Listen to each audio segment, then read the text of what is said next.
തിരുവനന്തപുരം അമ്മത്തൊട്ടിലിൽ പുതിയ അതിഥിയെത്തി. വേനൽ മഴയ്ക്കൊപ്പം എത്തിയ അവൾക്ക് മഴയെന്ന് പേരിട്ടു. ശിശുക്ഷേമ സമിതിയുടെ കരങ്ങളിൽ മഴ സുരക്ഷിതമായിരിക്കുന്നുണ്ട്.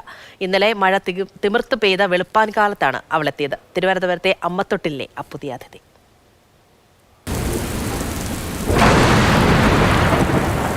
മഴ തിമിർത്തു പെയ്ത ഇന്നലത്തെ വെളുപ്പാൻ കാലത്താണ് അവളെത്തിയത്. തിരുവനന്തപുരത്തെ അമ്മത്തൊട്ടിലിലെ പുതിയ അതിഥി. രാവിലെ വെളുപ്പിന് 3:44 സമിതി സെക്യൂരിറ്റി റൂമിലും അതോടൊപ്പം തന്നെ നേഴ്സസ് റൂമിലും അലാറം എത്തുന്നു. പുതിയ അതിഥിയുടെ വരവറിയിച്ചുകൊണ്ട് അലാറം എത്തുന്നത്. നല്ല മഴയുള്ള സമയമായിരുന്നു. മഴയത്താണ് എത്തിയത്.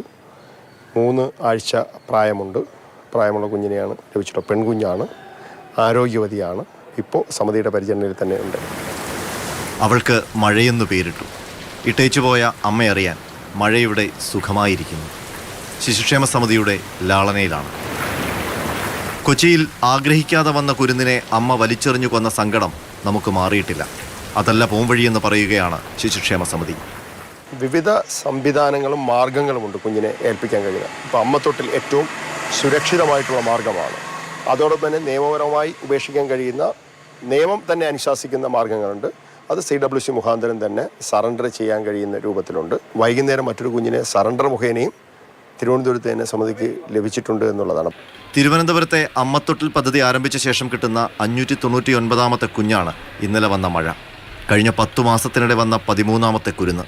ഈ വർഷം 25 കുഞ്ഞുങ്ങൾ പുതിയ മാതാപിതാക്കളുടെ കൈപിടിച്ച് ജീവിതത്തിലേക്ക് പിച്ചവെച്ചുപോയി. ഇനി മഴയെ കൊണ്ടുപോകാനും വരും പുതിയ അമ്മയും അച്ഛനും. മാതൃഭൂമി ന്യൂസ്, തിരുവനന്തപുരം.